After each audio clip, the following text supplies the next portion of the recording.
de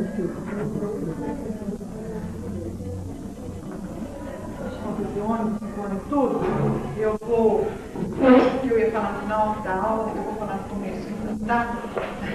Eu queria dizer que foi uma experiência muito agradável trabalhar com vocês de todos os grupos, né? O pessoal da história, o pessoal da música, eu queria para vocês, né? Nesse primeiro momento, faz parte de um capítulo meu, da minha dissertação de mestrado, que eu concluí em 95, e que se chama...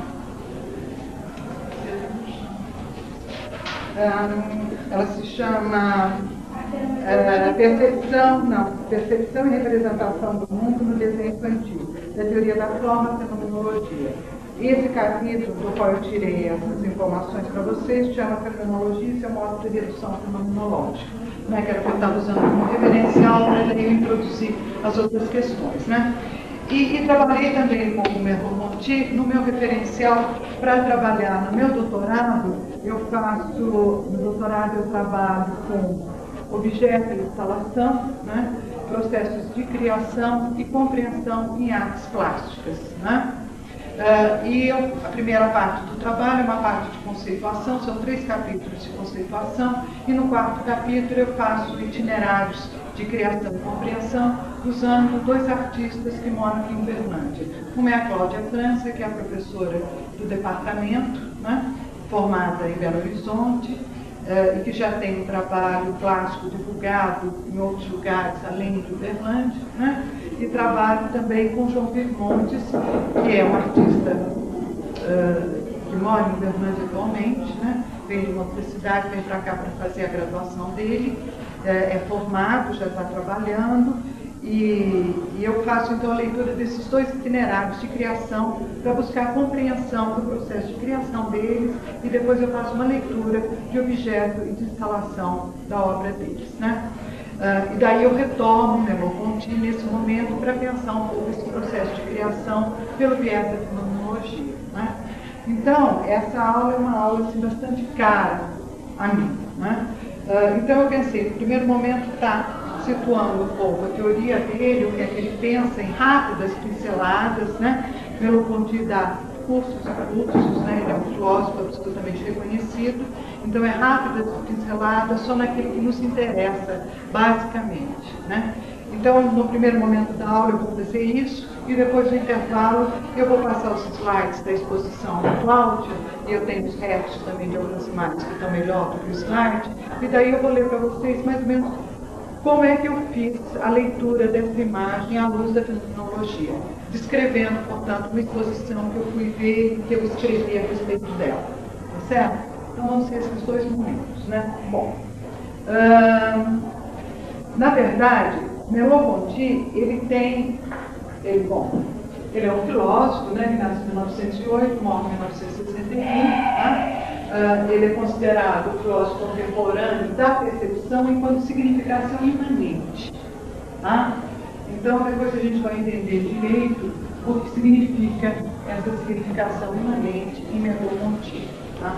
Bom, sempre é colocado que as primeiras obras de Merleau-Ponty, quando ele começa a pensar as questões que vão torná-lo filósofo, as obras que escreve, que vão fazer dele um filósofo, né? Um filósofo contemporâneo, considerado enquanto percepção, enquanto significação imanente, sempre se começa a falar de Merleau-Ponty vinculado à fenomenologia do céu, que é quem faz o método da fenomenologia no começo do século, que é um outro filósofo. Então, é o céu que, em primeiro momento, pensa a questão da fenomenologia, escreve, estrutura, enquanto conceito, enquanto teoria. Né? Merleau-Ponty, quando ele vai começar o primeiro trabalho dele, que tem esse enfoque, é um trabalho que se chama tese complementar. Né? Isso é a referência que você tem na França. Né? Então, o indivíduo termina a graduação dele, né? Então ele é formado, termina uma graduação, ele escreve o que para a gente aqui seria dissertação de mestrado, para ele seria uma tese complementar. Significa que no curso de graduação ele já começou a se definir por um tópico da filosofia, a ter um pensamento autoral, né, ou um estudo que ele busca, e daí ele escreve uma tese complementar. e apresenta depois, e essa tese então dá uma titulação para ele. Quando ele escreve essa tese, que chama-se de tese complementar, e que para a gente seria, vamos dizer, mestrado, né, que complementa alguma coisa que vem anteriormente, então a gente pode pensar, que complementa uma monografia, né, então ela é complementar, ele escreve a estrutura do comportamento, que a gente usou logo no começo do curso, quando a gente foi pensar um pouco o que nos fazia humanos. Lembra que a gente começou a pensar que nós tínhamos, que sendo animais, nós tínhamos um comportamento que era movível, que era um comportamento instintivo, tínhamos um comportamento de sinal, que era um comportamento condicionado, e tínhamos um comportamento simbólico. E o que nos tornava homem era o comportamento simbólico. Lembra? Foi logo no primeiro curso quando a gente começou a discutir a questão de comportamento, percepção e tudo.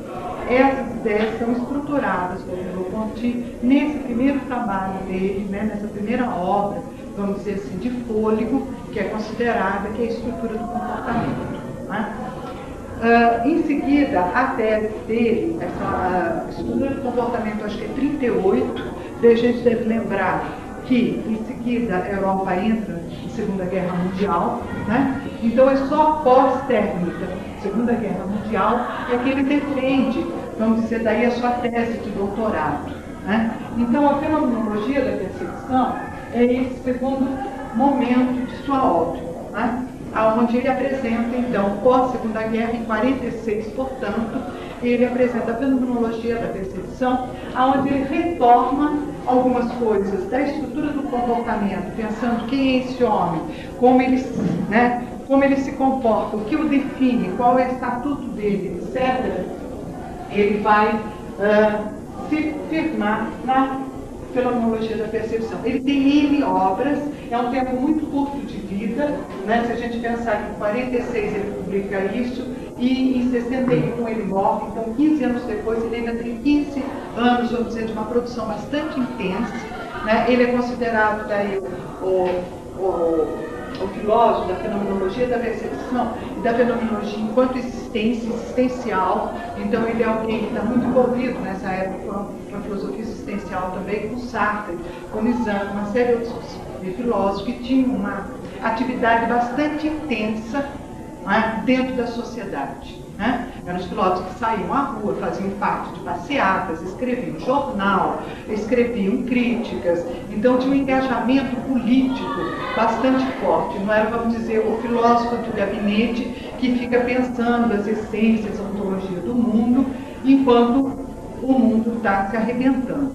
Né? Eles, na verdade, pensam todas essas questões, mas eles pensam essas questões vinculadas à existência e àquele momento histórico, vamos dizer, participam ativamente. Né? E ele morre, assim, ainda com uma obra incompleta, né, que foi publicada depois quase com rascunho, onde ele vai retomando essas questões. Né? Então, o sentido e o não sentido e o signo são duas obras assim, absolutamente de fôlego, onde ele vai cada vez mais se separando, né, entendimento, né, dessa fenomenologia primeiro do século. Né? Ele vai adquirindo uma outra construção para pensar a questão do homem, da consciência, do corpo e do mundo. Nesse, o sentido e não sentido, ele é bastante amplo. Eu não sei se ele já foi traduzido para o português. O professor disse alguma coisa? Não. Que eu procurei, não vi se tem uma tradução em português, mas ele, na verdade, nesse livro, ele faz comentários sobre literatura, sobre cinema, sobre teatro, sobre artes plásticas. Né? É dentro desse sentido e não sentido que ele tem todo um texto que a gente usa muito, que é sobre a pintura do Cézanne. Né? Ele faz um longo comentário sobre a pintura do Cézanne, pensa, tem um texto que chama O Olho e o Espírito, né? Que faz parte dessa obra que se chama O Sentido e Não Sentido.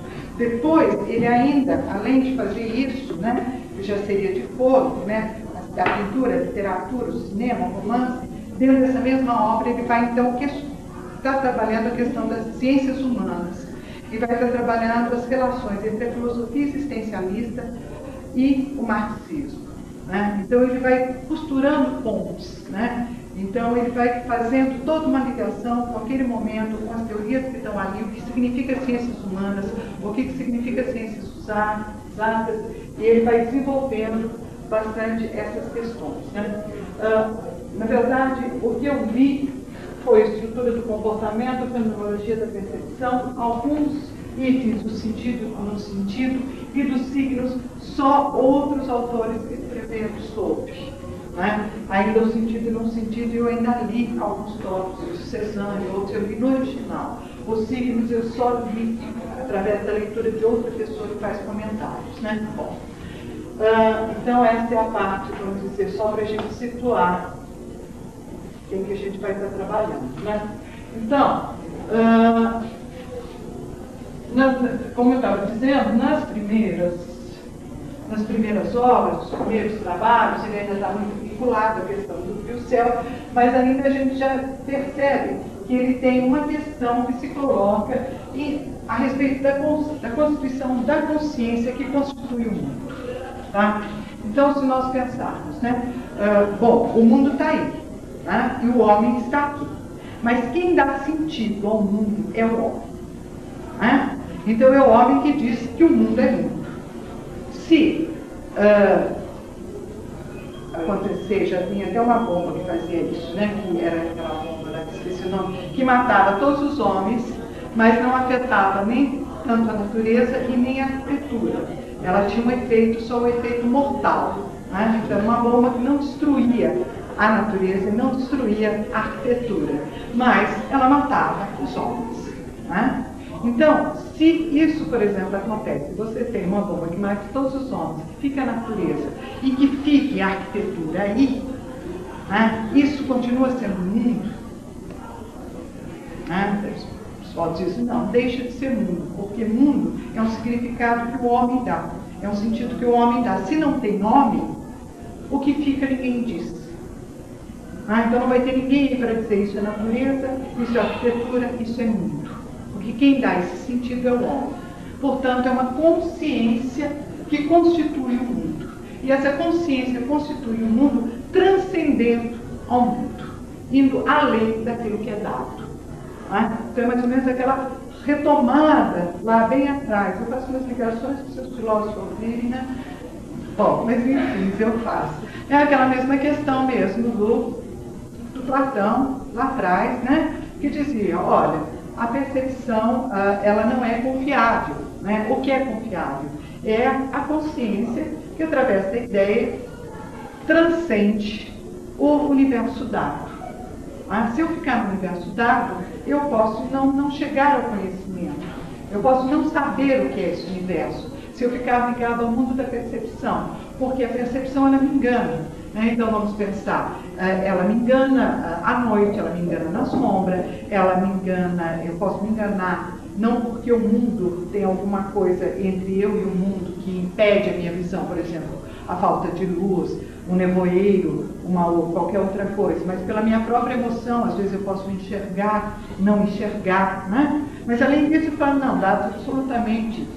Se você coloca um pau ereto dentro da água e você olha, esse pau dentro da água deixa de ser ereto e passa a ser. Né? Então, qual é o pau real? É aquele que é ereto ou é aquele que está dentro da água? É o mesmo pau ou não é?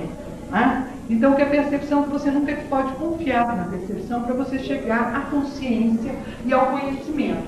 Então, essa consciência desse homem que vai ser um sujeito transcendental, né, que vai, na verdade, constituir essa consciência. Né?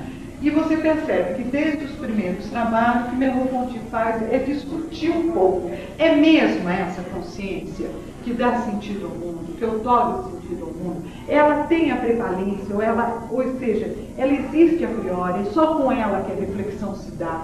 Né? Então, cada vez ele procura minimizar mais esse papel constituinte da consciência e colocar que essa questão do sentido, ela vai se estabelecer entre a relação do corpo, que ele vai chamar sempre de corpo sensível, para a gente perceber que ele não está falando de corpo, de uma mente abstrata, mas ele está falando de um corpo sensível, do homem como um todo, né? De um corpo sensível e de um mundo que ele vai dizer que é sensível também. que não é essa consciência que diz que o mundo é sensível porque antropoformiza o mundo, porque dá ao mundo sentimentos que são humanos, porque diz que o animal sente, que a coisa. Não é essa questão de antropoformizar o mundo, dar ao mundo sentimentos que são humanos. Ele vai dizer que o mundo em si, ele é sensível na sua imanência. Né?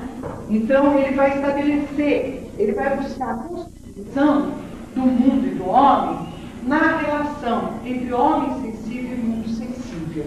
Né? Por isso que ele é da significação imanente, porque não é pela transcendência que ele busca a significação. Não é que eu transcendo o mundo e pela ideia eu chego à significação. Né? Por isso que ele é o filósofo da percepção, da significação imanente. Ele acha que a significação, ela nasce na relação que se estabelece entre homem sensível e mundo sensível. Né? Então aqui eu tenho uma relação. Não existe homem sem mundo, mas não existe mundo sem homem.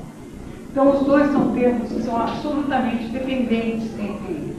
E ele diz que o homem é consagrado ao mundo, como o mundo é consagrado ao homem. Ou seja, nós só somos homens no mundo. E o mundo só é um com os homens. Então ambos somos consagrados uns aos outros. Se eu morrer, eu deixo de ser homem no mundo. Eu posso ser qualquer outra coisa, alma, espírito, pó, o que eu quiser. Mas eu deixo de ser homem. A minha experiência humana, ela só se dá nesse mundo. A experiência humana, se o homem fosse para a Lua, a experiência humana, se esse planeta dançar, tiver que todo mundo ir para a Márcia, são as ficções científicas, né? É o homem que está em Marte.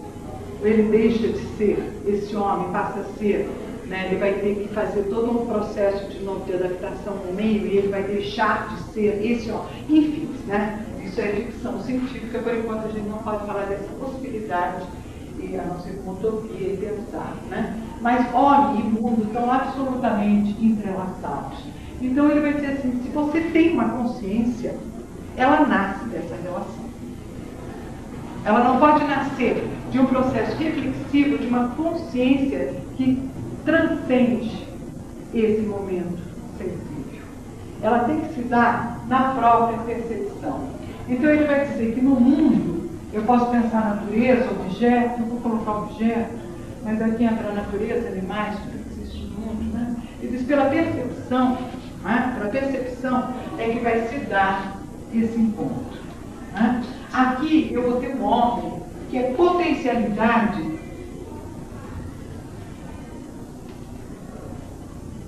de saber. Essa potencialidade de saber, essa virtualidade do saber, né? Ele possui um saber, uma possibilidade de saber. Né? Essa possibilidade de saber está entranhada no seu próprio corpo.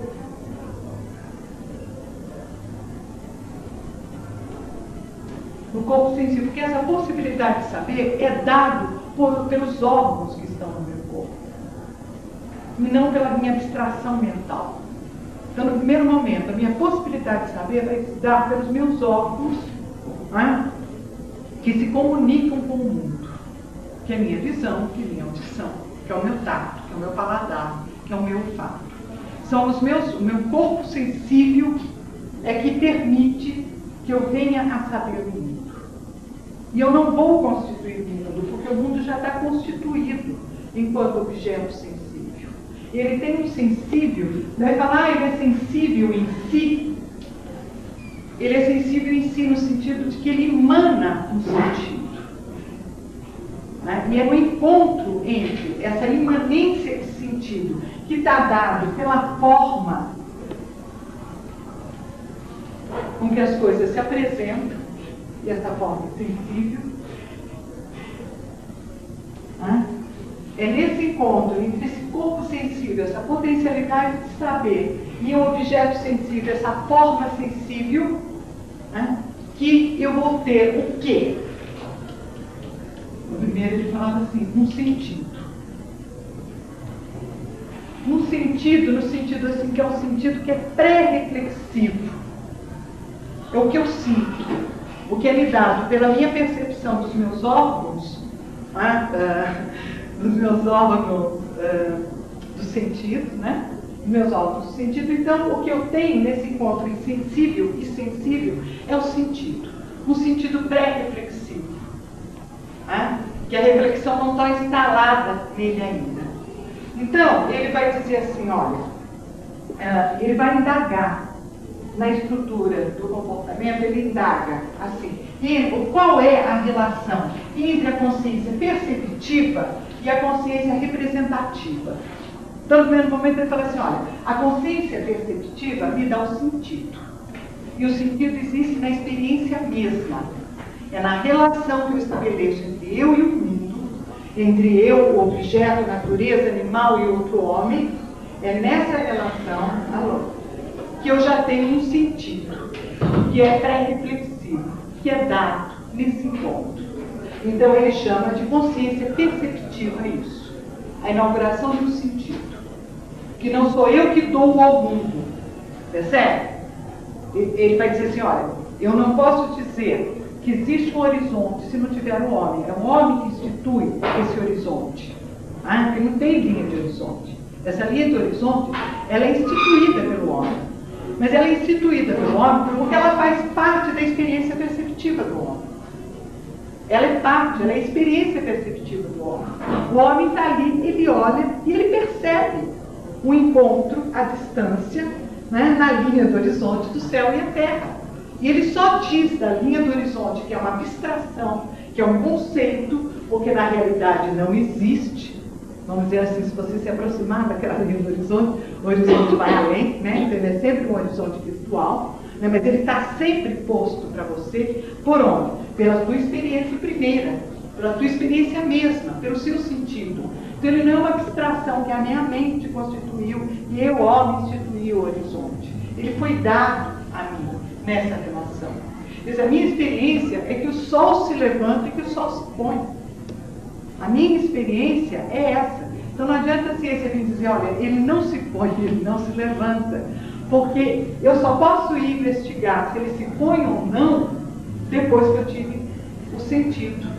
Depois que eu vivenciei isso, é que eu posso ir atrás disso. Né? Então, a consciência representativa, que vai representar o mundo, e nós vimos, ela vai representar pela matemática, ela vai representar pela geometria, ela vai representar pela ciência, ela vai representar pelos símbolos. Eles só podem se voltar para saber do mundo porque ele teve essa consciência perceptiva como início. Então, a consciência representativa ela não existe para negar o que nós percebemos. E isso acaba acontecendo pela ciência. A ciência começa a negar essa consciência perceptiva e dizer essa consciência perceptiva é errônea, ela nos engana. Então, para fazer ciência, para nós sermos verdadeiros, para fazer filosofia, para nós sermos verdadeiros, nós só podemos contar com a nossa consciência representativa, porque ela, através dos experimentos científicos controlados, experimentados através da tecnologia que a gente vai construir como extensão do homem, do telescópio, da máquina, do computador, do satélite, isso é que eu posso chegar à verdade do mundo. Diga. Qual que é o percurso da construção da consciência representativa? Então, daí ele vai dizer assim, que nesse encontro entre homem e mundo, para ele, as coisas se dão de que maneira? Eu tenho no encontro com o mundo uma primeira experiência. Eu nem vou pôr primeira experiência, vou pôr experiência, que ele vai chamar experiência do vivido. Experiência do sentido. E que ele vai dizer que é pré-reflexiva. E ele vai dizer, depois num outro momento, que é estética. No sentido mesmo da estética, no sentido mesmo da teoria da percepção da Gestalt. E nós sempre vemos a melhor forma. E nós sempre vemos o mais completo, que a gente sempre busca a harmonia, que a gente sempre busca o equilíbrio, né? Nesse encontro entre o homem e o mundo. O que prevalece seria esse encontro, tá? Da relação com as coisas. Então, ele vai falar de uma consciência pré-reflexiva e ao mesmo tempo estética. Né? Então você tem essa experiência e sem ela você não pode dar o segundo passo. Daí você tem essa experiência, mais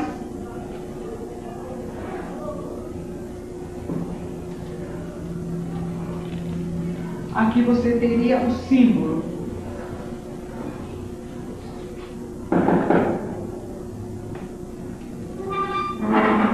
Que seria a reflexão do irrefletido ou do pré-reflexivo. Né? Então, com a construção do símbolo e do logos, eu começo a dizer isso daqui.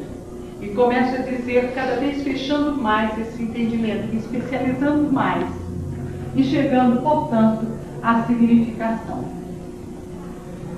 Então, a significação seria a soma da experiência do sensível, do pré-reflexivo, mais o símbolo para chegar à simbolização, à significação. Ele diz que no nosso processo de construção, de construção de conhecimento, depois de um determinado momento, esse mundo de reflexão e do símbolo, ele nega e anula esse. Então eu passo a ter um conhecimento, que ele vai dizer que é um conhecimento por transferência simbólica. Eu passo a aprender com a ciência, com a história, com o livro, né? Com o texto. E eu aprendo o mundo por transferência simbólica. E desaprendo o mundo enquanto experiência do sensível e do vivido. Então o que ele busca na teoria dele é trazer de volta esse mundo da experiência. Esse momento inaugural.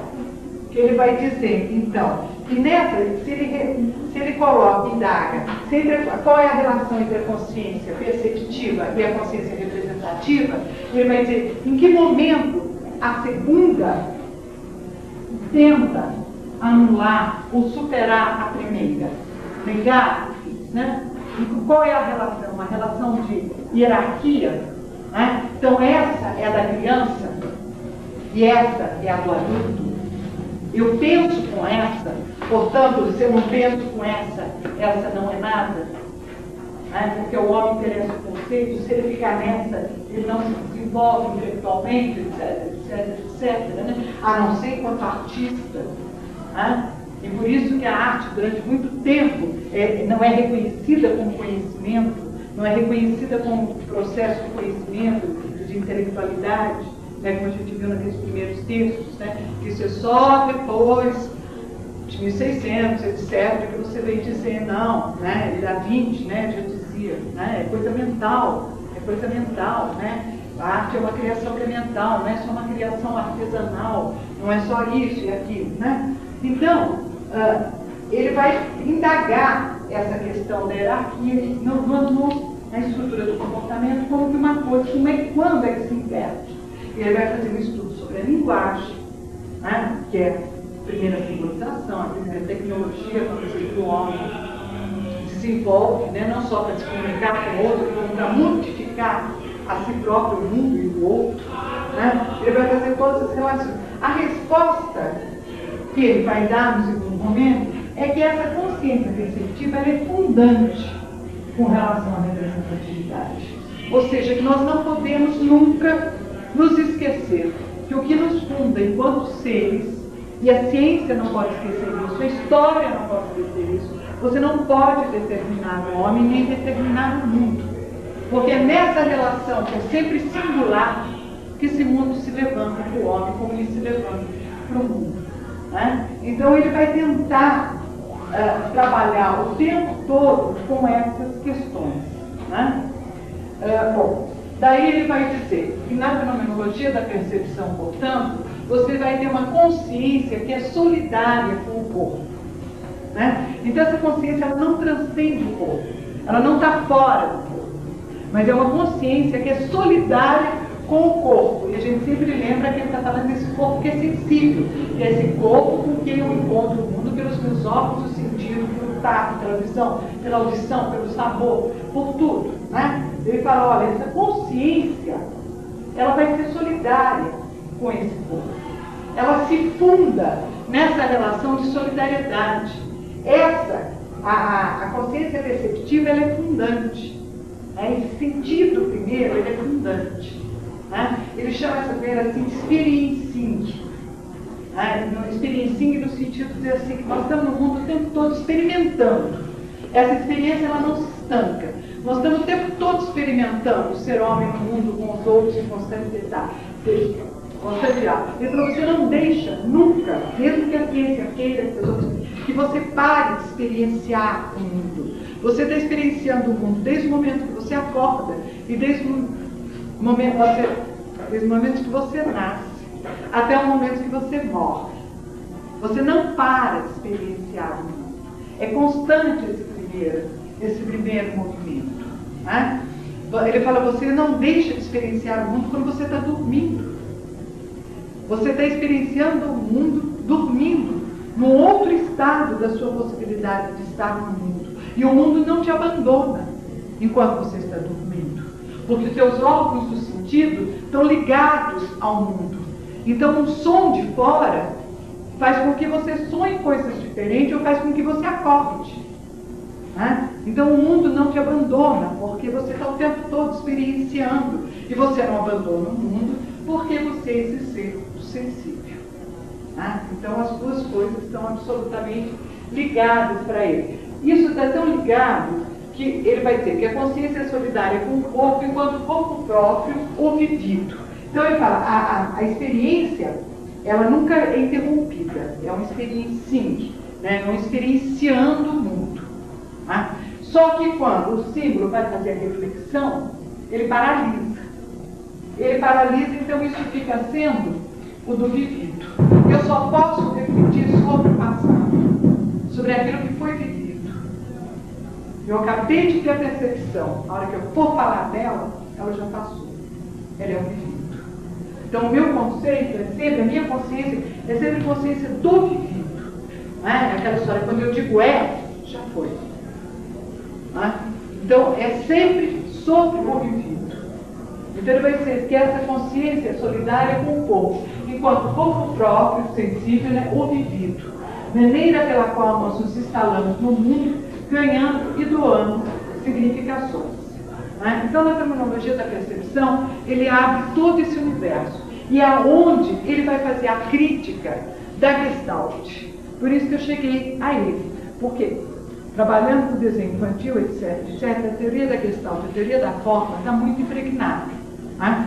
E você fica lidando com aquilo. E aquilo não me satisfazia a maneira que a Gestalt coloca. Porque ela faz, inclusive, a leitura da forma e a leitura do desenho da criança. E eu achava não só muito científico, como tinha hora que eu achava meio forçada algumas soluções. Né? Daí, quando eu descobri que ele fazia a crítica da Gestalt, eu fui lá. Então, para mim, ele é o filósofo que faz a crítica da Gestalt. Para mim, o céu está lá atrás, eu nem sei o que é que o céu falava. Né? Eu nem sei aonde que ele vai fundar. Para mim, ele nasce no momento que ele começa a fazer a crítica da Gestalt. E qual é a crítica da Gestalt? Que a Gestalt nunca coloca o homem em cena. Né? Ele diz que você percebe daquele jeito porque aquilo está na forma. Então, a forma é que vai impregnar a sua consciência e você não é dado a perceber, a não ser a tua percepção buscando a melhor forma. Né?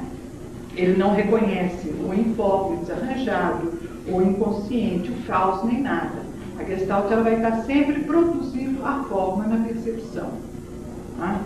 Então ele vai fazer a crítica, e daí quando eu vou ler a crítica, que eu entro de encontro com essa questão, envolvo essa questão do vivido e da relação. Então ele diz que isso só se vai se dar, esse encontro, primeiro, entre homem e mundo, nessa relação que eu disse para vocês, é pela questão da intencionalidade.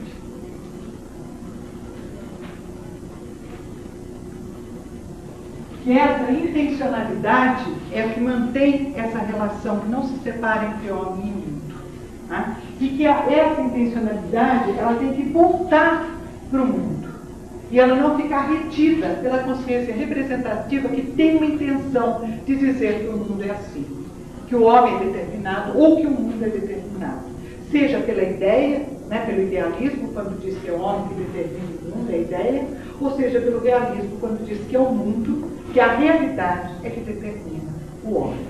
Né? Ele procura fugir de ambas as coisas, tanto do idealismo como de um realismo, dizendo é sempre pela intencionalidade, por isso que isso é singular, e por isso que a minha percepção é sempre a percepção de um homem, de um ser posto em experiência na relação com o mundo. Tá? Então, ele vai dizer que essa intencionalidade é o que me inaugura e inaugura o mundo.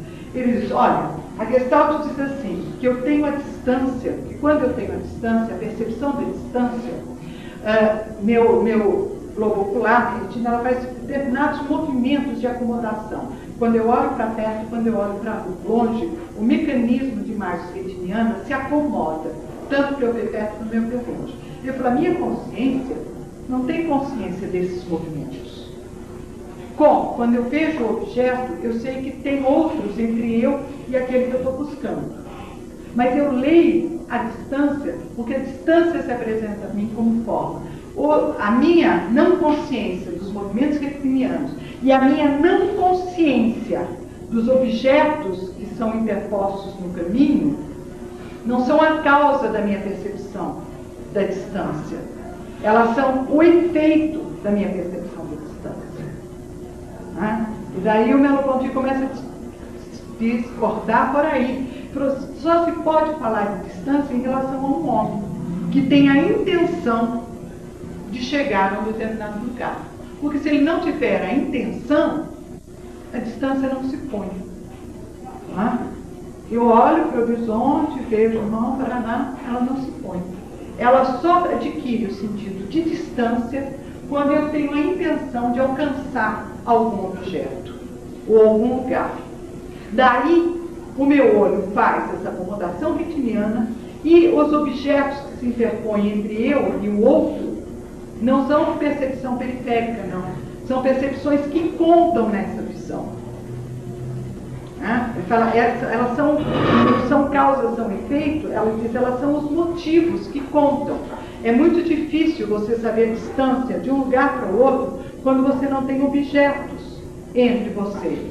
Por exemplo, você chegar ao mar, sem você ter nada, na própria questão do deserto. Né? Eu tenho o deserto, eu e o mar. Qual é a distância entre eu e o mar? É muito difícil de calcular. Né? Eu estou explicando qual é a distância. Agora, quando eu tenho objetos no meio do caminho, a distância se dá por esses marcos. Né? Então eu vou calculando. Daí o cálculo é um cálculo de uma consciência que é solidária a um sentimento, a um sentido. Né? Então Merleau-Ponty começa a discutir esse tipo de questão, que era naquele momento que me interessava. Né? Bom, daí ele vai dizer que quando você, o método dele diz assim, que você tem que voltar às coisas mesmas.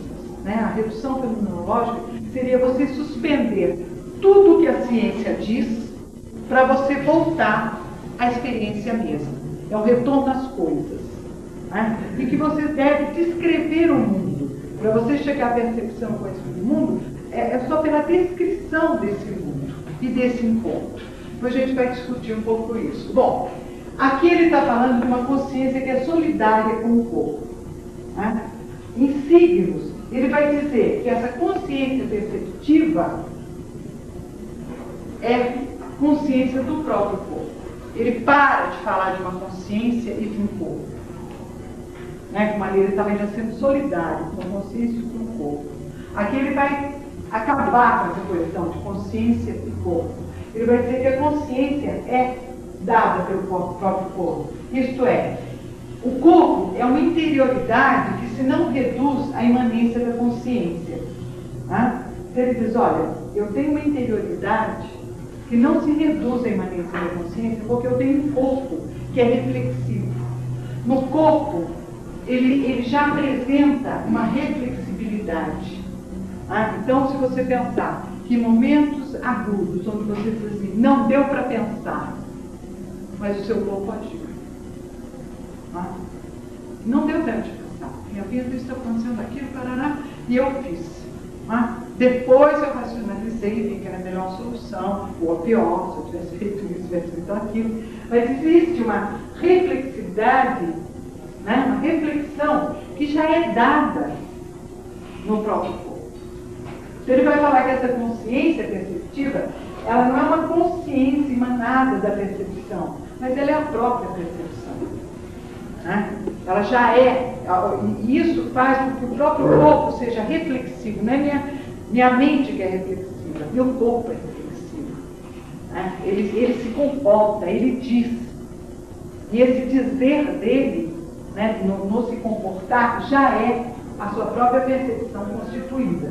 E ele vai dizer que, além disso, dele apresentar essa interioridade que é reflexiva, que você fala assim, não, é a minha interioridade que faz eu refletir sobre o mundo, né? É o meu pensamento, a minha ideia, a minha mente, né? É essa interioridade que me faz pensar, né? Eu falo, olha, essa interioridade é o seu próprio corpo que apresenta essa reflexibilidade. Ele falou, ao mesmo tempo, ele não se confunde com ele, não se reduz a essa interioridade, né?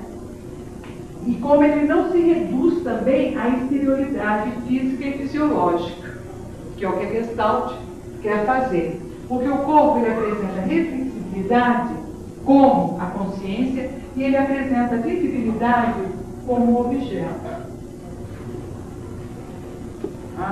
Então, ele traz as duas coisas dentro próprio. Ele diz assim, minha mão tocou a outra.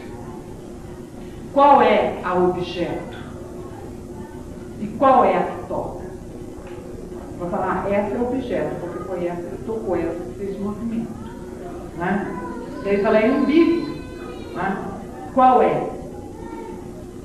Então, eu vou falar, essa minha mão é eu que peguei nela. Então, essa é o objeto e essa sou eu que faço a ação. Né? Então, ele vai dizer, essa ambiguidade. Ele vai fazer uma série de jogos de palavras, pensando essas questões, né? Por isso que é nos signos que ele coloca todo esse pensamento. Né? Então, na verdade, ele interessa muito a gente que faz arte e tudo mais, por conta dessa volta ao sentido mesmo, voltar à percepção mesmo, limpar o que a ciência disse sobre o mundo. Né? E quando ele fala voltar, é suspender, na verdade, tudo que a Gestalt disse que você vê desse jeito, e você ir pela experiência mesma, para você ver se você vê daquele jeito. Né? Como é que você sente em relação àquilo. Né? E a relação é de singularidade, e é dada pela intencionalidade. É dada para o meu corpo, que já apresenta uma flexibilidade. Né? Quando ele estava dando a questão da expressão, fica muito marcada nisso. Porque quando ele dizia assim, eu escuto tal música, para um tem um efeito de achar a música assim, para mim ela tem um outro efeito. Né? Ela me traz um outro sentido. Porque não é o mesmo sentido para os outros. Eu posso fazer uma análise do discurso da música e dizer, uma análise musical, né? E dizer, não, análise do discurso, o enunciado é esse, e trabalha com todos os valores da representatividade. A música, ele usa esse acorde, aquele, então ela tem essa representatividade. Né? Só que no mundo da expressão, quando o mundo e as coisas falam comigo, e eu falo com o mundo, ela adquire um sentido que é particular e singular. Tá? A interpretação, a relevância da interpretação é o que eu não entendo. Porque não é possível, e é a coisa que a gente vai ver o texto agora, quando ele fala assim, você tem que descrever e não analisar. Descrever já é uma interpretação. Nós não temos acesso às coisas mesmas. Nós já vamos para as coisas com um sentido, né? por conta dessa própria intencionalidade. Eu não sou sem intencionalidade. Se eu presto atenção, porque senão eu não presto atenção. E daí eu digo que eu não percebo, né? As coisas não se constituem. Mas se eu presto atenção, prestar atenção significa uma intencionalidade. Né? E a interpretação nasce dessa intencionalidade. Então a impossibilidade do retorno às coisas mesmas, por isso que ela acaba sendo uma utopia, né? É um sinal que, assim, olha, suspende o enunciado da ciência. Não acho que a ciência tenha a verdade do mundo. Se você não tem, a ciência também não tem. Relativiza. Ela usa um instrumento para dizer que o mundo é assim, mas você usou dos seus para dizer que o mundo é daquele.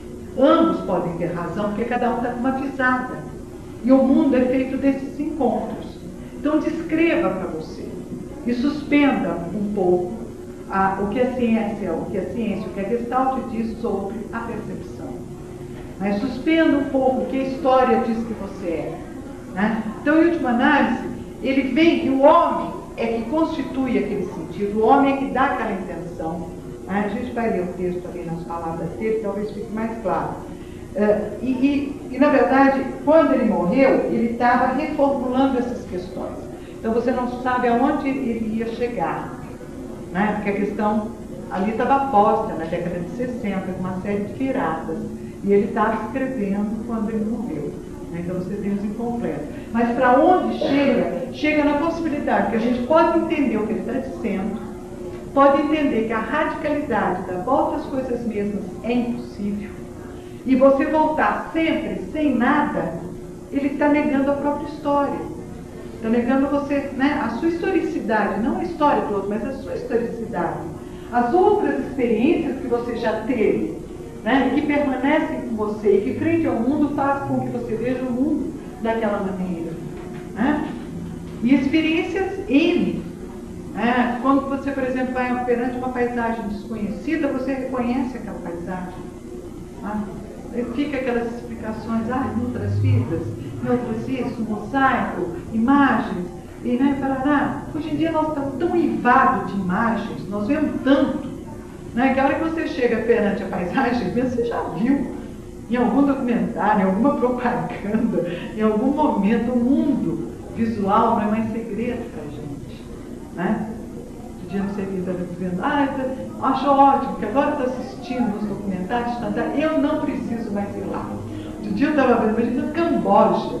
A gente nunca vai no Camboja, mas aí eu estava vendo o documentário de Camboja. Você sabe que tem uma região lá, é muito parecido com o Cerrado. Eu vi lá, eu estava andando. Ok. A hora que se ele for para Camboja, é muito provável, se ele não tivesse visto o documentário, que ele chegasse lá e falasse, mas eu conheço essa paisagem, né?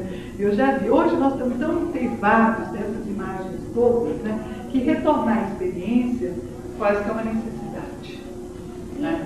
Eu penso muito na teoria do psicanalista, né? Nessa questão de, como terapeuta, qual é o sentido primeiro, né? O que está, né? Primeiro, volta a experiência, né? E sabendo sempre que essa rememoração não é original, mas já é uma interpretação daquele dado original, né? É muito próximo, por isso que é bem dado nome de existencialista, sabe? Ele retorna, rompe com a Gestalt, rompe com a questão da ciência, da maneira que a ciência se punha, né? Então vamos dar uma lida no texto. Você não tem? Acho que eu tenho mais. Alguém mais para frente?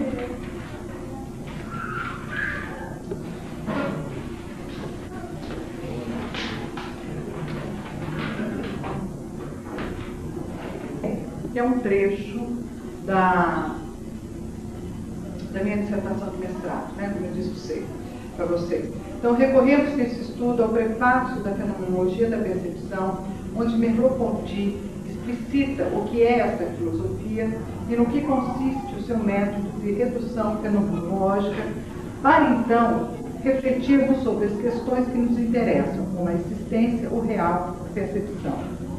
A fenomenologia só é acessível a um método fenomenológico que consiste em descrever e não em analisar.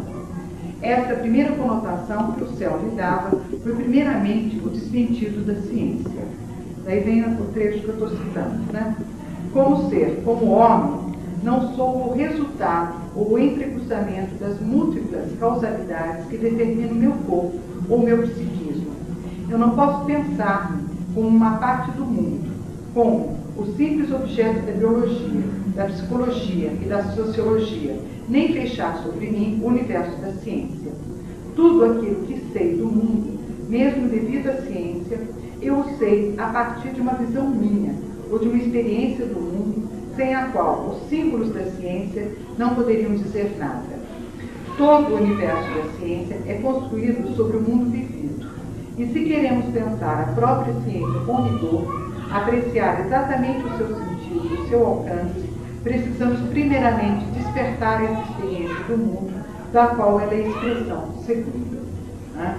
Então, é a crítica que, na verdade, a ciência ela vai partir o homem e todos vão tentar chegar à totalidade por uma parte. Então, a biologia vai dizer o homem é isso. Né? A psicanálise ou a psicologia vai dizer o homem é isso. Né? A sociologia vai dizer o homem é isso. A antropologia vai dizer o homem é isso. A história vai dizer o homem é isso. Né? E todas elas vão dizer, por um viés, uma totalidade. Né? Então, vai dizer, mas todas essas só podem dizer depois da experiência do vivido, porque atrás daquele cientista tinha um homem, né? E que por essa experiência pôde, através do símbolo, ir representando. Né? Ele diz assim, a proposta contundente de a questão da existência dos meus antecedentes, do meu meio físico-social, né, da minha caminhada em direção a ele, né, é o que faz nós entendermos por que o proletariado não faz a revolução. Né?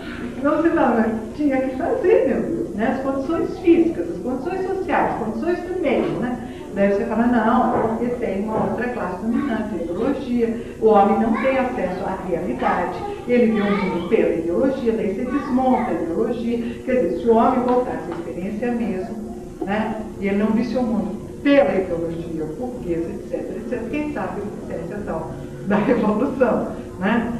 Mas você não pode, você só caminha em direção a isso. Sou eu, né, que escolho ser a filha do meu pai e da minha mãe. Sou eu porque eu posso escolher não ser. E eu vou sofrer o resto da minha vida se eu não me escolho. Mas fui eu que escolhi aquela não escolha.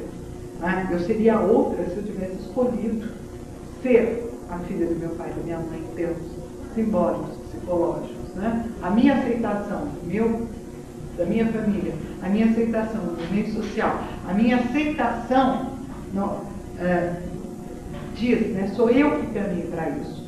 Eu acho que isso você tem indivíduos que não têm a possibilidade dessa escolha.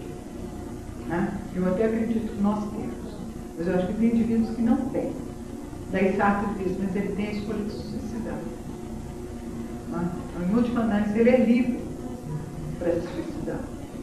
E se ele não se suicida, é porque de alguma maneira ele acata aquilo. Eu acho uma discussão que não tem fim. Eu acho que não é todo mundo que goza dessa liberdade, não. Bom, mas enfim, né, é o que ele diz, a gente está vendo o que ele diz. O que se pede aqui, antes ele pediu o primato da percepção, né? Agora é o meu comentário. O que se pede aqui é o primato de uma iniciação, é a reflexão sobre o refletido, né? É no encontro, é no percebido.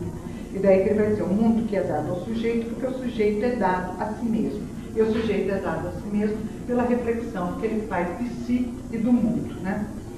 Depreendo dessa afirmação que só me descubro como ser quando experimento construído ou constituído, isso quer dizer que não posso assimilar a percepção, a síntese que são da ordem do juízo, dos atos ou da predicação, era aquela crítica, tanto a Gestalt quanto a associacionista, que dizia assim, eu percebo, né, determinadas coisas, depois pela associação eu estabeleço as relações do significado. Ele vai dizer, não é pela síntese. Né? Além de não ser pela síntese, não é pelo juízo, que seria o testemunho da Gestalt, né? Que eu só testemunho que a forma é daquele jeito mesmo. Né? Então, para ele, o método então, deveria ser da descrição. O real é o que percebo, o sentido que desperta o meu estar no mundo. E não, mas eu não fiz uma interpretação analítica explicativa. Mas é uma interpretação, seja avisada que se vê, né? Daí, sobre a percepção. A percepção não é uma ciência do mundo, não é nenhum ato, uma tomada de posição deliberada. Ela é o fundo sobre o qual não é o sentido. Então, eu achei que só essa parte do meu texto é que interessava hoje aqui, nessa aula que começa hoje e termina hoje mesmo, né? Eu copiei daí mais um trecho embaixo, que é o Logos do Mundo Estético, que daí está nos Pensadores, e eu acho que é o texto da Marilena Chauí. Porque lá está assim, Chauí e Marilena, seleção de textos, traduções e notas. E daí você não tem quem assina essa página. Então eu dei como referência ela mesma, porque é o que a referência do livro me dá, né? Então, mas isso é uma citação do Merleau-Ponty, que talvez a Marilena tenha sido mencionada. Daí ele fala assim: eis o enigma. Meu corpo é simultaneamente vidente e visível. Ele, que olha todos, e aqui ainda vai dizer que além daquele sentido que eu estava dizendo que é pré-reflexivo, ele já vai dizer que esse sentido vai já constituir um logos. Né? Ele já aparece como um símbolo. Né? Mesmo que esteja, que ele diga que é logos de um mundo sensível, mas ele já vê ali essa potencialização. Né? Bom, eu vou dar intervalo para vocês, eu vou ver as coisas que estão naquela exposição. Então, o que eu suspendo talvez seja o meu conceito de arte. Né? Então, a minha tentativa não é suspender o conceito da ciência, é suspender o conceito da arte, da história da arte, da teoria da arte, a hora que eu vou lá. E é impossível, porque no momento você está na fisicalidade, né? Você está ali olhando a matéria. No segundo momento, você já está fazendo todas as associações, tudo, não só da história da arte, mas das coisas que você conhece o mundo. Né? Mas foi um exercício que serve, vamos dizer, hoje, né, como não como uma substituição da crítica de arte, mas como um discurso sobre a arte que parte da exposição mesma e não da teoria da arte. Né? Porque tem muita crítica que, ao fazer a crítica, ela não discute a exposição, mas ela discute a crítica da arte e a história da arte, e daí você não sabe qual é a exposição, o que é. Né? Então, esse tipo de comportamento, que não é só meu, outras pessoas fazem, é voltar aos objetos que estão ali, tentar lê-lo na sua fisicalidade e ver a possibilidade disso. Porque ele já é um objeto cultural. Então, ele já traz nele, enquanto cultura, pegadas. Né? Então, eu não estou vendo um objeto original no sentido, estou vendo a primeira vez aquilo. Aquilo já foi construído como objeto cultural, ele já trouxe uma intencionalidade nele próprio, por isso que faz dele arte. Então, tá ok? Eu disse para vocês, né, que no meu doutorado, então eu fiz itinerários de criação e compreensão em artes plásticas. Né? E daí, nesses itinerários, eu fiz a primeira parte, que eu vou conceituando, pensando desde o concreto, né, o concreto, para pensar a construção do objeto da instalação como modalidade em arte, nessa segunda metade do século. Né? E daí, no itinerário dos artistas, eu escolho a Cláudia França e o João Gomes. Né? Eu vou mostrar para vocês hoje algumas imagens da Cláudia e depois a leitura que eu fiz da exposição dela, que chamava Deserela. Né? Bom, antes de entrar na exposição propriamente dita, eu vou mostrar os trabalhos que ela chama de autorretratos, que é uma série que ela faz e que depois ela pensa sobre e que tem o título de autorretratos. Né? Então, nesse primeiro autorretrato, a questão que a gente vê, na verdade, ela é uma mulher, né? Então, o autorretrato tem toda a questão mesmo de uma forma interna, né? De útero, né? De ovário, né? Ao mesmo tempo que você não precisa ter essa leitura interna, você tem uma leitura externa, né? De uma face, né? Ou de uma forma gestáltica, né? Ovalada, que é onde você tem um véu, né? Então pode remeter, enfim, esse autorretrato, pela própria fisicalidade dele, materialidade dele e tudo mais, ele remete ao universo feminino. Né? Então, ninguém tem dúvida ao ver isso, que está se falando de um universo feminino, né? Está se trabalhando. Esse é um trabalho que tem que ser visto de perto, né? Principalmente porque isso é chapa de ferro, né? Depois você tem esse véu, e aqui você tem gravado um poema. Né? Então ela escolhe um poema e ela grava esse poema dentro. Né? Então você tem, e esse poema fica velado por esse véu, como se essa interioridade estivesse velada por uma pele. Né? Então você lê esse poema, seria você ler essa interioridade, né? Coberta por um véu, coberta por uma pele. Né? Então é um trabalho que você tem que interagir com ele no sentido de que não basta a visão de longe, você tem que chegar perto e você tem que se afastar e você tem que porque eu gosto muito desse jogo que a Cláudia faz, né? No trabalho dela, que eu acho que é bastante instigante, que eu gosto muito, né? Essa série tem muitos trabalhos. Eu escolhi esses dois, porque esse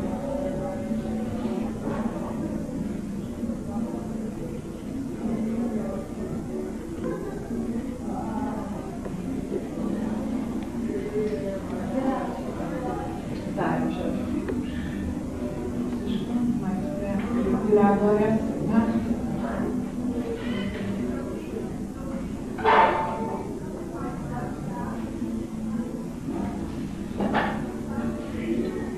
Quando mais perto chegar, você descobre também. Esse é um outro trabalho que é autorretrato, que é de 95, é materializado sobre a quina de paredes, né? Ela pega os palitos de madeira, né? E ela constrói pegando a quina da parede. Então essa linha aqui do fundo que vocês veem, de LED, né? Seria a própria quina de parede, né? E essas varetas vão sendo coladas para construir esse corpo, tá? E daí você tem nesse trabalho a questão da corporeidade posta, daí nem no universo feminino, masculino, né? Mas é um corpo, um objeto posto, né? E tem um jogo daí com a luz, com a sombra, e com a trama e uma série de coisas, né? Ela vai pela própria trama de linhas, ele é muito delicado, é muito sensível, ele fica pela própria trama das linhas físicas e da sombra delas, você vai fechando de diversas formas, tá? Você fecha uma forma aqui em cima, você fecha uma forma aqui embaixo. Né? Bom, no trabalho da Cláudia, né, que como trabalho de todo artista, você tem a questão que a gente chama de recursividade.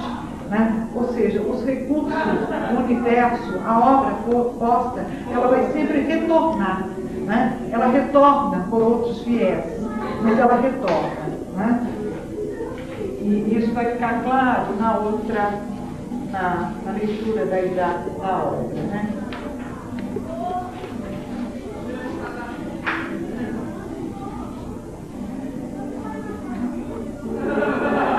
Ai, que saco, é isso? Eu entendo todos. Bom, esse é um livro de penas sobre tecido. É um dos primeiros trabalhos dela, ainda de 88, saindo da Faculdade de Belas Artes, né, desenho, e para ela o forte dela era o desenho, né? Então é o primeiro trabalho dessa época que ela guarda até hoje como um trabalho inaugural. A partir desse trabalho, ela falou, ok, né? É esse universo que eu vou enfrentar, né? É esse universo das artes plásticas, esse universo do desenho. Por isso que eu faço o itinerário dela no meu trabalho de objeto de instalação, porque ela começa com o desenho, depois ela chega ao objeto, por conta das próprias críticas dos professores, dizendo que esse desenho apresentava uma volumetria, como se ele pedisse para ir para o espaço, que ele era um desenho, mas que ele se construía quase como uma pedra, quase como alguma coisa que sai, que está pedindo. Então os próprios professores orientam ela a ir para o tridimensional e sair do desenho, né? Achando que aquilo que ela fazia pedia um outro meio, né? Que não o desenho. E isso abala muito, porque ela passou a Belas Artes toda achando que era o desenho, a vida dela, né, que era o desenho. Daí a questão, né, da crítica. A questão não é a crítica, é quem diz para você. Se são pessoas, se são professores, que você respeita, que você gosta e que você...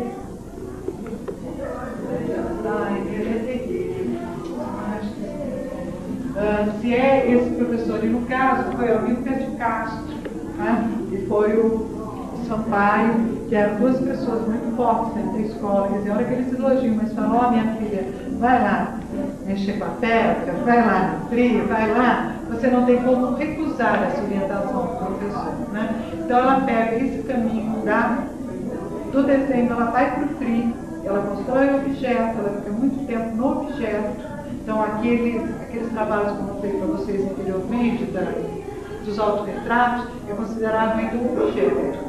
Né? Então ele é uma tridimensionalidade, mas ele é considerado um objeto No caso das varetas, né, do segundo, é um objeto instalado, porque ele se instala na própria parede, ele precisa desse lugar. Né? Mas o outro, anterior, ele pode ser posto na parede, que é um fundo, que é um plano. Tá? Então ele pode ser colocado em qualquer lugar. O outro já é um objeto que pega um espaço próprio, que é a quina da parede. Né? Então a Cláudia tem esse trabalho como inaugural, esse desenho, né, como um momento que ela vai, então. Aliás, deixa eu ver se agora.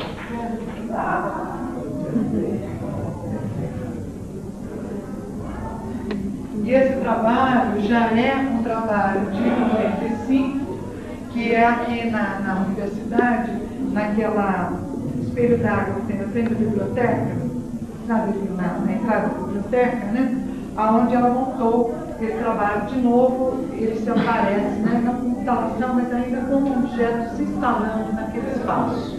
Tá? Então, o que ela queria dentro daquele espaço, ou a dimensional do reto não dá, né? Mas você tem a base, você tem o espelho d'água, e ela coloca esse tecido formando, eu chamo esse trabalho de monte de Vênus, e ela não gosta, mas ok, né? Mas ele constrói-se como um monte mesmo, né? O tecido fica avolumado no centro, e ela tem esse desenho que é dado durante. Então ela desenha, né? Ela faz a costura toda no centro e depois ela instala esse tecido. Né? E aqui você teria pontas de vergalhão segurando cada ponta. Né? E no processo, né, o artista, para fazer a mágica de que a coisa fique como ela quer, ela consegue esse volume de que maneira? Ela abre guarda-chuvas embaixo desse pano. Tá? Então ela instala os guarda-chuvas por baixo e o guarda-chuva sustenta essa volumetria que ela quer com o pano. Tá? E daí ela prende o pano com 4 vergalhões, que são esses ferros de aço, né? E em cada ponta para sustentar, para fixar o trabalho. Né? Só que ali, no momento de vento, que foi a época que ela expôs, isso não se sustentava. Só as pontas não sustentavam. Tá? O vento entrava e aquilo, e as sombrinhas, e a coisa toda. Então ela teve que construir esse outro artifício em ferro, que seria para fixar o meio. Né? Então é um trabalho que ela não aprecia tanto, porque ela não vê esses fixadores aqui. Né? Ela vê o trabalho mais limpo, só mesmo o monte e os vergalhões segurando. Né? E daí você teria, eu acho que tanto no outro, que vocês viram, o desenho é bastante híbrido. Né? No outro a gente pensa, tem pessoas que olham e falam assim, é uma cabeça. Não, né? É uma xoxota. Não, é uma glande. Não, é um bicho. Não, é isso. Né? Quer dizer, é um desenho que nele todo ele condensa os hibridismos pela própria técnica, pela maneira que ela fez. E aqui você teria de novo, na minha leitura, os dois símbolos mesmo. Né? Por isso que eu chamo de Monte Vênus, mas você tem aqui os vergalhões também que se colocam de pé e se sustentam isso, né? Quase como quartiões dessa forma. Né? Então ela não gosta, ou seja, essa solução é uma solução arranjada para sustentar a coisa ali, mas eu não acho que serve também. Eu acho que essa moldura aqui, esse aço que fixa o tecido, eu acho que ele não quer a harmonia do trabalho. Eu acho que ele casa com o trabalho. Né? Bom, eu mostrei esses trabalhos que são anteriores, só para a gente pensar mesmo essa questão da recursividade do artista e do seu repertório. Né? Então, quando ela para de desenhar, ela vai para a volumetria, ela vai para o tridimensional, o desenho vai atrás. Né? Ela tem que ir lá desenhar. E é o mesmo desenho, vamos dizer, né? É a mesma linha, é a mesma achura, é a mesma coisa que ela vai. Quando ela vai para o trabalho do autorretrato, você tem a linha ali, você tem o desenho posto, né? Só que com a matéria, não mais no traço. Né? Quando você tem as varetas fazendo aquela outra volumetria do corpo, né? Daquela corporeidade, você tem ali a linha de novo, né? O desenho de novo, a sombra de novo. Então você vai mudando de patamar, você vai acrescentando o seu trabalho, mas você não perde aquilo que é seu. Né? No caso dela, tem outros artistas que sim, abandonam, etc. Né? Bom, eu vou agora passar a sessão de slides que é da exposição mesmo, tá? Esse daí seria... Vou contar um pouco do trabalho antes da gente ir, né? Esse trabalho dela chama Desereto, né? E a palavra desereto é uma palavra híbrida também construída, que ela junta o des e oreto, né? Para ela, no primeiro momento, diz assim que o desereto, vocês viram os trabalhos dela antes, eles tinham uma verticalidade, né? E nessa exposição ela vai procurar privilegiar a horizontalidade, né? Então, para ela, ele deixa de ser a verticalidade, né? Essa predominância da indicação no sentido vertical, para ela ir tentar trabalhar com uma horizontalidade, né? Então, ela vai mudar o foco de construção dela, né? Então, ela nomeia de desereto por conta disso, porque seria um desereto, né? E porque a palavra guarda também a coisa do deserto. E ela, não sei se vocês conhecem o MUNA, né? É um museu de arte universitária, e ele, as paredes são brancas, etc., e ela instala poucas coisas. Na hora que você entra, o que você tem o sentido é que a galeria está deserta, né? Eu tenho uma professora que falou assim para ela, eu fui lá para ver só como se encher aquele lugar, né? Porque sempre a gente faz coletivas, né? Quando uma pessoa expõe só o trabalho dela, ele vai para a sala da pesquisa, que daí é uma sala, né? Que daí fica, normalmente quando a exposição é toda, né? A não ser quando artistas vêm com uma série de materiais, etc. Então, a gente falava assim, como que é a Cláudia? Vai encher aqui, né? A galeria e ainda a sala de pesquisa, né? Numa produção de agora, né? Então muita gente foi lá para ver. E o desereto era nesse sentido, a gente vê a arquitetura também da galeria como um deserto, né? Onde as obras não preenchiam essa galeria. Você tinha a galeria ainda, você tinha a arquitetura fazendo parte do trabalho, né? Então ela dá o nome do desereto, e essa é a entrada, a gente entra, está no Cláudia França, o desereto escrito no chão, né? Aqui nós entramos por aqui, aqui é um corredor, aqui é a parede que separa o primeiro piso, aqui você tem um vão entre as paredes, então a gente entra por aqui e entra e vira e entramos aí na galeria, né? No primeiro piso. Tá? Quando você entra, tá vendo? Você tem aqui o Cláudia França, né? Da forma anterior. Quando você entra aqui, o que você vê é isso, a sua primeira imagem, né? E a distância, que aqui você tem todo o espaço da galeria, tá? Do primeiro piso, né? Então você tem a distância e você tem esse recorte, né? Que ela chama de paisagem montanhosa. E eu, quando eu vi como paisagem mesmo, depois pelo nome eu faço outras diferenças, né?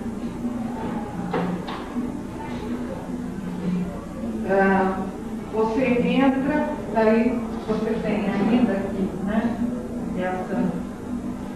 Você entra, daí você tem aqui essa pedra de mármore instalada.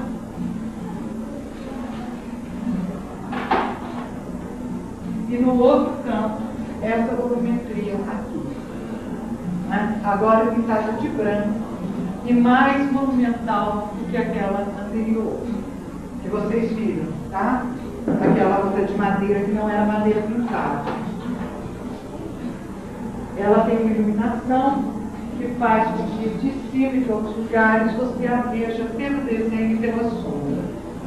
O slide é assim, difícil de mostrar, né? Para quem não conhece o MUNA, essa parte é a parte de baixo, daí você tem uma escada, né? Então aqui tem isso, aqui tem a paisagem e do lado de cá tem a pedra. Daí do lado de cá você tem uma escada, essa é a parte superior, aqui tem um escrito dela na parede, né? Esse é o lado de cá, do lado de lá é o parte da galeria do primeiro piso. Isso daqui é a entrada da galeria, que a gente tem um corredor, então essa é a parte de trás daquela paisagem que vocês viram anteriormente.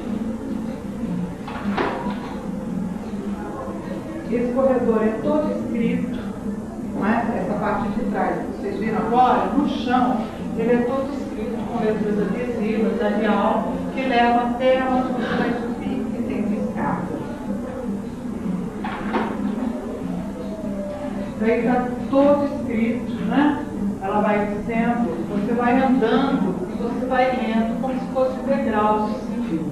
Eu também queria que você o percebesse de outro modo, Paraná. Então ela vai conversando com você desde a primeira palavra, dizendo o que ela quer, o que ela sente. Ela vai manter um diálogo com o espectador nesse corredor até ela chegar na escada. Você sobe daí a escada, você subindo a escada, ela para escrito lá para você subir a escada, você sobe, ela continua te dizendo coisas aqui, e do lado de lá tem uma série de nomes colocados, invertidos daí. Aqui você lê de lá para cá, os nomes você lê daqui para baixo. Eles são um vai e o outro vem.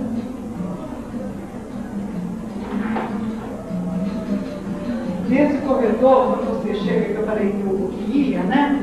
Ela escreve, perceba antes disso, porém, perceba, né? E daí ela escreve Cândido Profundidade. Né?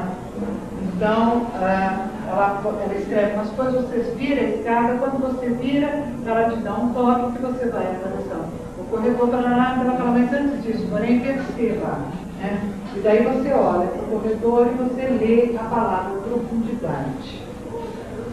Ela fez isso para esse museu? Para esse, isso, para o mundo. É toda uma exposição só. Bom, daí você viu a profundidade, você entra na sala. Quando você sai da salinha, que daí você chega na sala que vocês vão ver daqui a pouco, quando você sai, lá dentro ela te contou, né, naquele texto, o que você ia ver na sala de pesquisa. Daí ela diz os nomes, né? Mas a lista eu gostaria que você a lesse nesse espaço, quem sabe o seu nome está figurando aqui. E daí é o corredor contrário, que a gente volta e que a gente vai lendo todos aqueles nomes até acabar o corredor.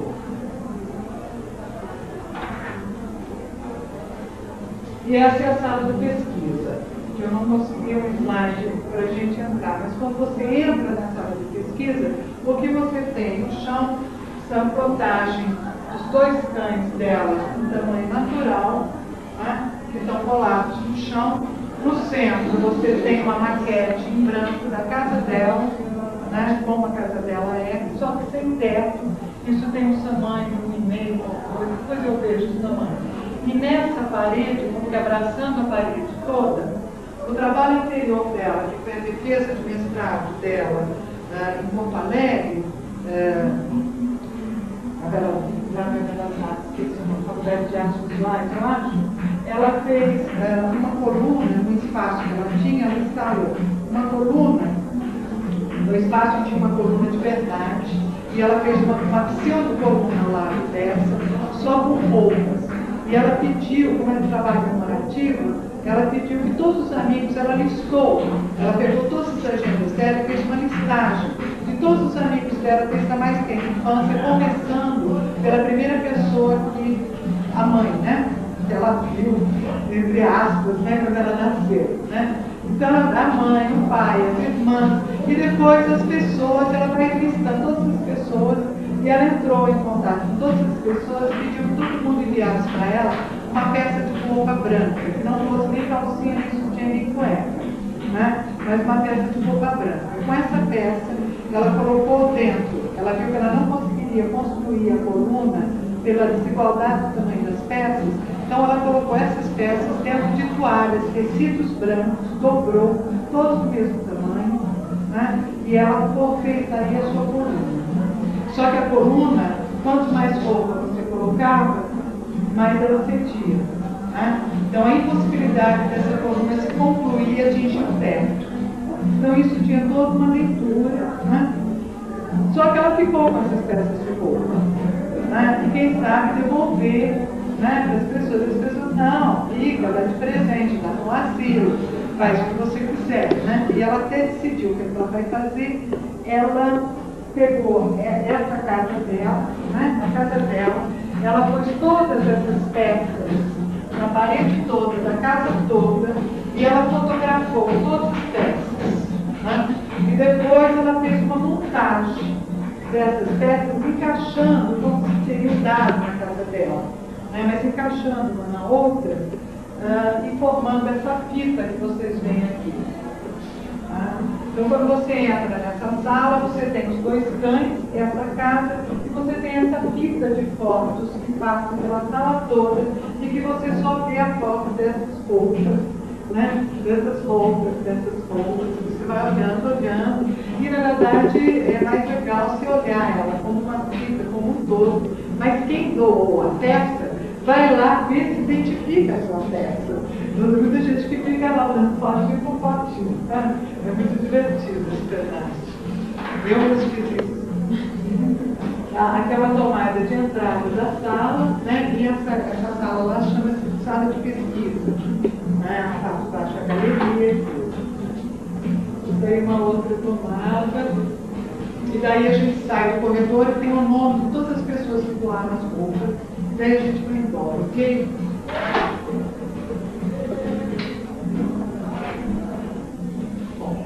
Então, eu vi essa exposição, né? E daí eu escrevi. O texto é meio longo, daí se eu sentir que vocês estão meio cansados, eu paro, tá certo? Aí começa assim. Somos, enquanto público, visitantes e espectadores, orientados desde o início do processo da visita à instalação de Cerello pela intenção da artista em nos conduzir. Assim, a porta principal de acesso ao MUNA encontra-se fechada. Entramos então pelo fundo, que possui um pátio interno que dá acesso tanto à galeria como ao auditório e às oficinas. Dirigimos-nos à galeria, tendo acesso já ao espaço rebaixado do primeiro piso. Atravessamos uma zona de sombra, propiciada pelo recorte do espaço por duas paredes que deixam dois corredores laterais e um vão que nos introduz no grande espaço do salão. Era aquele corredor que eu falei para vocês onde ela escreveu, Desereta e Cláudia França. Então a gente não entra pela parte principal, a gente entra pelo fundo, e entrando pelo fundo a gente entra nesse corredor. Né?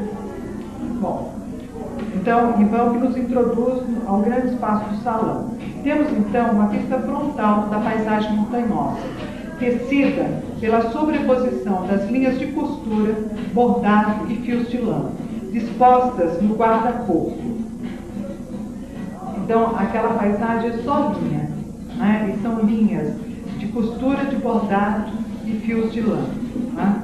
Bom, no guarda-corpo, que é o parapeito, que a gente chama de parapeito, né? Mas na arquitetura chama-se guarda-corpo, não parapeito. Esse guarda-corpo de alvenaria, mais o seu comprimento interior que encontra o chão da galeria, piso 1, tem uma altura aproximada de 2,20 metros e uma extensão de 8 por 64. Toda essa área é ocupada pelo trabalho paisagem. A sensação primeira, ao termos acesso ao piso da galeria, é de que entramos em um templo. Sensação dada não pela semelhança com templos reais, mas sim pela sensação-semelhança produzida pelo silêncio denso que ecoa na arquitetura desnuda desse espaço, que tem um pé direito considerável.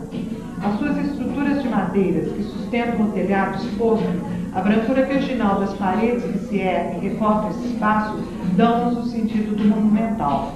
Então você entra, você tem a sensação, né? Eu tive essa sensação de estava entrando num templo, e daí eu pensei, por que essa sensação? É pelo silêncio e porque a galeria ela tem as paredes são brancas e as paredes não se fecham por dentro. Ela tem umas vigas de madeira e você vê o telhado. Então você não tem nada fechando em cima, você tem uma questão de altura mesmo posta, né? De monumental o espaço, ele fica aberto, né? E você tem uma sensação de silêncio de conteúdo branco e tudo. Né? Bom, paisagem se apresenta como um recorte pictórico. As linhas e fios negros se agregam, formando as camadas mais profundas, e à medida que o volume vai se dando, entram as linhas e fios terrosos para criar áreas de luz, que chegam a apresentar uma luminosidade amarela. Vocês viram que, quando vocês viram, aparece muito tom terroso, não aparece? Nas linhas, né? Aparecem assim, uns claros, né? E na verdade é só linha preta e misturada com os tons terrosos. Né? Mas quando você põe o preto, depois você aproxima as cores terrosas, elas adquirem uma luminosidade que chega quase ao amarelo. Né? Tal processo de composição cromática remete a um processo semelhante usado pela pintura barroca. Cabe ressaltar que, sob essas camadas e linhas e fios, A artista estendeu peças pessoais de roupa em tons negros e terrosos por sobre o guarda-corpo, de maneira a constituir uma espécie de base pictórica e columétrica para o assentamento dos fios. Quer dizer, para ela conseguir uma ondulação, se fosse só no fio, haja fio. Né? Então ela colocou algumas roupas pretas embaixo para não volume e cobriu com os fios. Né? Você não vê a roupa, você só vê os fios. O espaço entre nós e a paisagem não é grande. Avançando, perdemos o recorte de representação. Né? O recorte de representação é a paisagem, né? Que é algo a ser visto de longe. Ao buscarmos o toque, aproximamos-nos do que se quer, mas não se pode acariciar. Nós encontramos com a materialidade desse amontoado de linhas fios que, ao se acumularem por um ato exacerbado de empilhamento, oferecem relevo e volume ao eixo horizontal do guarda-corpo e a verticalidade da descida até o chão da galeria. Linhas leves que abdicam da sua individualidade visual para produzirem uma zona de peso, de textura que nos afeta. Nessa região e nessas necessidades de centros de tecelagem, onde as tecelãs idosas ensinam às novas gerações o repasso, o crivo e a urdidura para a confecção de tecidos, colchas e cobertas para os corpos, tapetes e panos para o plano do chão e dos móveis, usos tradicionais que, entretanto, as novas gerações buscam alterar com a criação de novos crivos e novos usos para os tecidos, tudo isso faz com que o nosso encontro com essa materialidade seja familiar e a identificação seja reconfortante. Então, até agora, eu estava procurando fazer um ponto de pé, descrever, né? Vamos lá, vou descrever direitinho o que eu estou vendo, é a imagem, a representação, mas é o fio. Só que chega um momento que você percebe que você tem um afeto por isso. E esse afeto vem de uma região onde a questão da tecelagem dos fios está posto para a gente, né? Você se identifica, você sabe o que é aquilo, né? Bom, então você já mostra que sabe, não adianta você querer suspender, né, tudo que você conhece. O que você conhece vem, e ele vem como afeto, né? Bom, desde logo, nesse composto de sensações em que a matéria sobe e domina a composição, a afetabilidade da linha, dada pelos fios de algodão e lã, e a intensibilidade dada pela profusão de linhas, nesse acúmulo de fios que descem silenciosamente, em ritmo fremente, nos afetam, embaralham nossa visão, nossos sentidos, e o corpo recua. O afastamento recupera a paisagem, e ainda agora lembramos-nos de Minas, porque em Minas estamos, e essa é a paisagem solo, independente do cerrado onde habitamos, encontramos em solo imagístico e simbólico. Voltamos então nosso corpo e na diagonal visualizamos um nicho, uma forma, abstração geometrizada, percebida como antropomórfica, pela verticalidade do seu eixo e pela sua escala, construída no canto, formado pelas paredes que se encontram. Caminhamos até ela. A forma se apresenta como volumetria vazada, constituída por filetes, palitos de madeira pintados de branco, que se articulam entre si com a parede, em um equilíbrio precário, uma vez que suas extremidades estão coladas na parede, no perfeito encaixe, cada vareta sendo colada equidistante da anterior, de maneira que o intervalo regular entre elas cria um ritmo visual. A escala da forma remete ao do corpo humano, e o trabalho de iluminação, proporcionando a proliferação do elemento gráfico, projeta a sombra desse corpo, o que gera uma materialidade densa e precária da forma como um todo.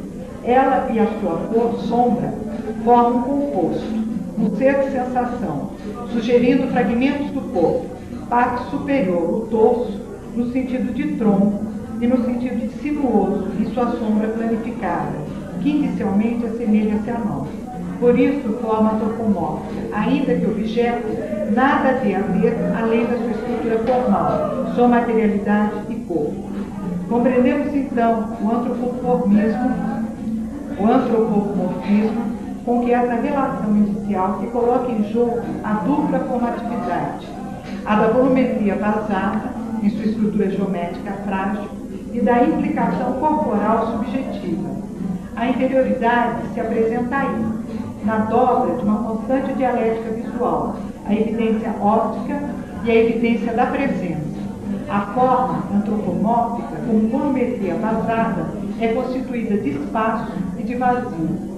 O vazio como processo para inquietar esse volume, esse objeto, ao dar em movimento, um ritmo entre os espaços das linhas varetas e também no interior da forma, que encontra na sombra seu complemento exterior, planificado e sinuoso termo social. A afetabilidade da linha vareta de sua sombra projetada compõe a forma presença que se sustenta no espaço real. A sensação é de alteridade, de devir outro, que toca na matemática existencial do ser e sua sombra, do ser e seu dúvida. Esse caráter fantasmático, essa experiência de semelhança e estranhamento inquietante, nas palavras de Uberman, faz-nos ter o desvelamento.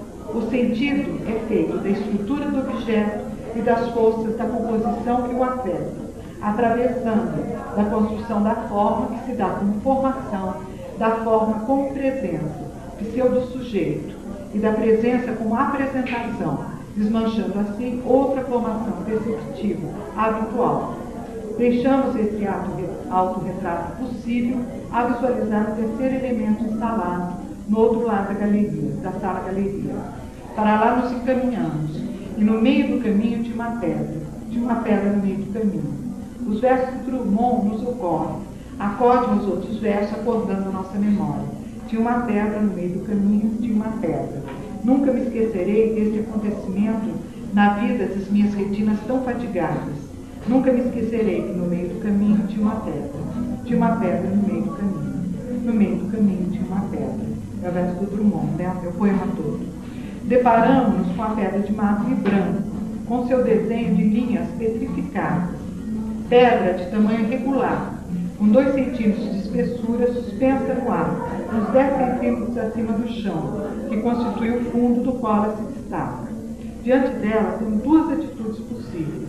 Adotar a atitude tautológica da percepção da pedra mármore como totalidade, privada de qualquer imageria, reduzida ao geométrico, ao concreto, sem apelo ao conteúdo, ou reconhecer que esse conteúdo é plano idealizado, de beleza pura, que nos diz da interpenetração do tempo na construção da pedra mármore, dessa materialidade exposta.